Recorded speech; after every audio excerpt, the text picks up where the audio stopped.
Hello friends, जैसा कि कल मैंने आपको 1857 की विद्रोह के बारे में बताया था।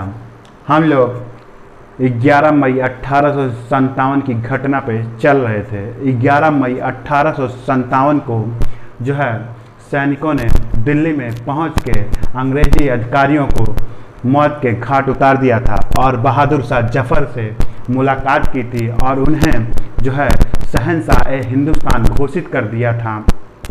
और बहादुर शाह जफर बहुत ही बुजुर्ग हो चुके थे, 82 वर्ष के हो चुके थे, इसीलिए उन्होंने बख्त खां को अपना सेनाधिकारी के रूप में नियुक्त किया और उसे एक कार्यभार सौंप दिया। यहाँ तक हम लोग पहुँच चुके थे। उसके आगे की घटना ये है कि जो है जब बख्त खां वहाँ का मतलब कि दिल्ली पर बख्त खां ने कब्जा कर लिया, तब वहाँ पे उसने जो है क्या कहते हैं एक विद्रोह न्यायालय की स्थापना की 1857 में ही। उसके बाद वह ज़्यादा दिनों तक दिल्ली में कब्जा नहीं रख सका।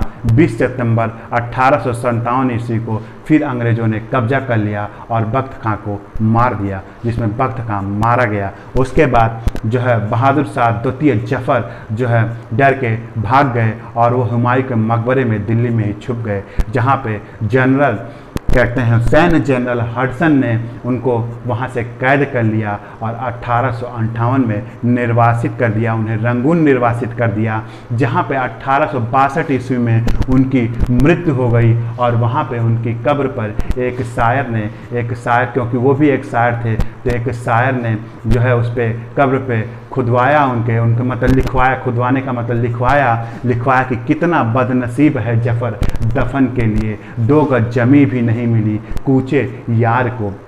ये जो है उनके कब्र पे शायरी है।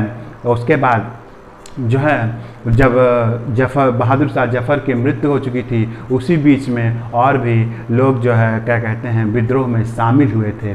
जैसे रानी लक्ष्मीबाई शामिल हुई थी, क्योंकि वो जो है उनका जो दत्तक पुत्र उनका भी मतलब उनके पति के मृत्यु हो जाने के कारण उन्होंने जिस पुत्र को जो है गोद लिया था, वो उसको मतलब अंग्रेज़ों ने ये पारित कर दिया था कि अब वो जो है क्या कहते हैं किसी को मतलब जिसकी संतान नहीं होगी उसको जो है कहते हैं उत्तराधिकारी नहीं बनाने देंगे। इसलिए रानी लक्ष्मीबाई ने भी विद्रोह किया था, तात्या टोपे ने भी विद्रोह किया था, उनके साथ वीर कुंवर सिंह भी थे। वीर कुंवर सिंह भी बिहार से थे, जगदीशपुर से। ऐसे ही जो है लियाकत अली खां थे, बेगम हजरत महल थी, इसी तरह और भी लोग थे जिन्होंने विद्रोह किया था। पर उस विद्रोह को हम अभी बाद में देखते हैं। पहले आइए यहाँ पे देखते हैं कि कुछ महत्वपूर्ण किताबें जो परीक्षाओं में पूछी जाती हैं, इसके बारे में हम चर्चा कर लेते हैं। फिर हम उस पर विस्तार से चर्चा करेंगे कि कौन किस ने विद्रोह की अध्यक्षता की और किस अंग्रेज शासक ने उसका दमन किया। तो आइए देखते हैं यहाँ पे 1857 से संबंधित महत्वपूर्ण पुस्तकें।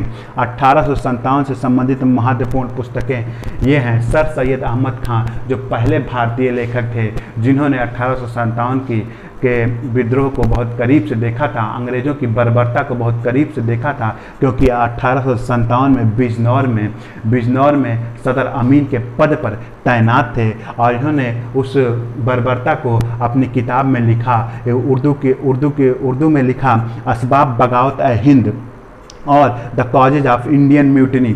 इंग्लिश में भी एक किताब छपी, the causes of Indian mutiny. उसके बाद 20वीं शताब्दी के प्रारंभ में विनायक दामोदर सावरकर ने फर्स्ट वार ऑफ इंडिपेंडेंस के रूप में एक किताब लिखा। उसके बाद जो है एक जब देश आज़ाद हो गया तो रमेश मजूमदार को सरकारी लेखक के रूप में इतिहास लिखने के लिए रखा गया और उनको जो है 1857 के ऊपर लिखने को कहा गया, पर उनका सरकार के विचारों से मतभेद हो गया, जिसकी वजह से उन्होंने स्वतंत्र रूप से सिपाही म्यूटनी एंड द रिवोल्ट नामक किताब की रचना की। उसके बाद सुरेंद्र नाथ सेन ने जो है को सरकारी इतिहासकार के रूप में नियुक्त किया गया, जिन्होंने बुक 1857 के नाम से लिखी। यहाँ पे 1857 के नाम से बुक 1857 के नाम से बुक लिखी सुरेंद्र नाथ सेन ने, मैं SN सेन लिख देता हूँ, जो है बोल तो रहा हूँ, आपको सुनाई पड़ ही रहा होगा। सुरेंद्र नाथ सेन ने 1857 के नाम से वो बुक लिखी। और 3 राइटर और भी हैं, the great rebellion Ashok Mehta, history of Indian mutiny Charles Ball, और civil rebellion in the mutiny SB Chaudhuri. अब आइए विचार, परीक्षा में कुछ विचार पूछ ले जाते हैं, कुछ विद्वानों के, महत्वपूर्ण विद्वानों के विचार बता देता हूं मैं आपको, जो परीक्षा में आपके पूछ ले जाते हैं। देखिए ये जो विद्वानों के विचार हैं, ये विद्वानों के विचार कहाँ से हुए, जैसे कि जो कारण हम लोगों ने बताया था 1857 का विद्रोह होने का कारण क्या है, 1857 का विद्रोह होने का कारण क्या है, उसी को इन्होंने जो विद्वानों ने अपने विचारों के रूप में व्यक्त किया है। अलग अलग विद्वानों के अलग अलग विचार हैं, कुछ विचारों को देखिए हम लोग पढ़ लेते हैं और ये परीक्षा में लगभग इन्हीं में से पूछ लिया जाता है।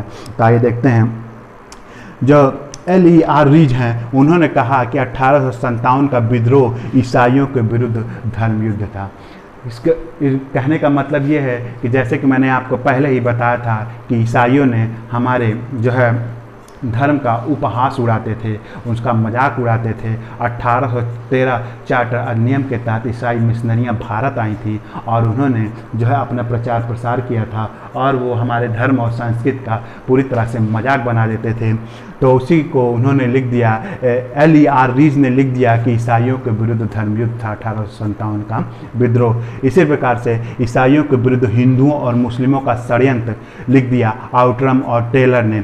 आउटरम और टेलर ने, देखिए क्या है कि केवल ये ईसाई हिंदुओं का ही मजाक नहीं उड़ाते थे, या एक तरह से पूरी भारतीय संस्कृति का मजाक उड़ाते थे, जिसमें ये मुस्लिम धर्मों का भी मजाक उड़ाते थे। तो आउटरम और टेलर ने लिखा कि जो है कहते हैं ईसाइयों के विरुद्ध हिंदुओं और मुस्लिमों का षड्यंत्र 1857 का जो विद्रोह था वो ईसाइयों के विरुद्ध हिंदुओं और मुस्लिमों का षड्यंत्र था। रामविलास शर्मा ने लिखा कि 1857 यह एक जन क्रांति थी। और इसी प्रकार बेंजामिन डिज़रायली ने लिखा 1857 विद्रोह एक राष्ट्रीय विद्रोह था। और मिस्टर के ने लिखा कि यह सामंतवादी प्रतिक्रिया थी। इस प्रकार से आज मैंने आपके सामने महत्वपूर्ण पुस्तकें और महत्वपूर्ण विचारों के बारे में बात किया।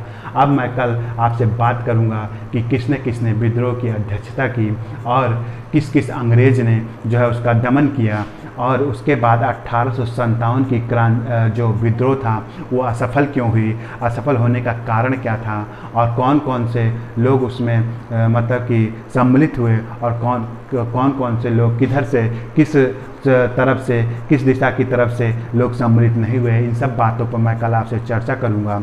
और वीडियो अगर अच्छी लगी हो तो लाइक कीजिए, शेयर कीजिए, सब्सक्राइब कीजिए। Thank you.